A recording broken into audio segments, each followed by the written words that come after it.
ప్రభావంతో ఎగువన కురుస్తున్న భారీ వర్షాలకు ఉస్మాన్ సాగర్ నిండుకుండలా మారింది. దీంతో 6 గేట్లు 3 అడుగుల మేర ఎత్తారు. 2000 క్యూసెక్కుల నీటిని విడుదల చేస్తున్నారు. దీంతో మూసి ఉధృతంగా ప్రవహిస్తోంది. చాదర్ ఘాట్ ముషారంబాగ్ వద్ద నది పొంగి పొర్లుతోంది. ముషారంబాగ్ బ్రిడ్జిపై రాకపోకలకు అంతరాయం ఏర్పడింది. మరింత సమాచారం మా ప్రతినిధి ప్రవీణ్ అందిస్తారు.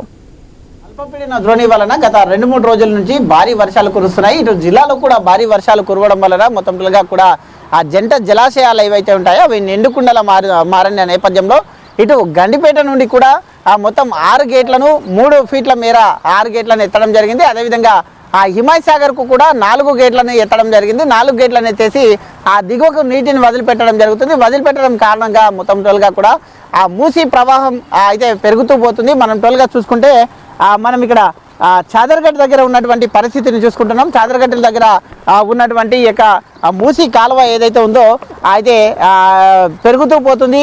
అయితే గంటకు కూడా ఉధృతి పెరగడం వలన ఈ యొక్క మొత్తంగా కూడా దీని ప్రవాహం కూడా పెరుగుతూ పోతుంది. కాబట్టి ఇప్పుడే అధికారులు కూడా ఇక్కడ పరిశీలన చేస్తున్నారు. పరిశీలన చేసిన పిమ్మట ఇటు మూసీ పరివాహక ప్రాంత వాసులను కూడా ఎవరైతే ఈ యొక్క మూసీ పరివాహక ప్రాంతాలు చాదర్ఘట్ వాసులు కానీ, ఇటు ముషారంబాగ్ కానీ, ఇటు జియాగూడ ప్రాంత వాసులు కానీ, ఈ యొక్క గోల్నాక ప్రాంతం వాసులు కానీ మొత్తంగా దీనికి ఈ యొక్క పరివాహక ప్రాంతంలో ఉండేటటువంటి ప్రజలందరినీ కూడా అప్రమత్తం చేస్తున్నారు.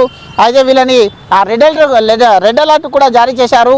అయితే ఎగువన భారీ వర్షాలు కురిసిన నేపథ్యంలో మరి అయితే వాతావరణ శాఖ ఇప్పటికే హెచ్చరిస్తుంది. రాబోయే 2-3 రోజుల వరకు కూడా అయితే ఈ యొక్క మొత్తంగా వర్షాలు ఉన్న నేపథ్యంలో ఈ వర్షాలకు మొత్తంగా మూసీ నది పొంగి పొల్లుతుంది. కాబట్టి పరివాహక ప్రాంతాల వాసులను కూడా అలర్ట్ చేస్తూ వస్తున్నారు. కాబట్టి ఈ నేపథ్యం చూసుకుంటే మొత్తంగా అందరూ కూడా అయితే పరివాహక ప్రాంత వాసులను అలర్ట్ చేసి రెడ్ అలర్ట్ చేస్తున్నారు. వారిని సురక్షిత ప్రాంతాలకు కూడా తరలించే పనిలో మొత్తం అధికారులు ఉన్నారని తెలుస్తుంది. వీడియో జర్నలిస్ట్ హనుమంతుతో ప్రవీణ్, ఐ న్యూస్, హైదరాబాద్.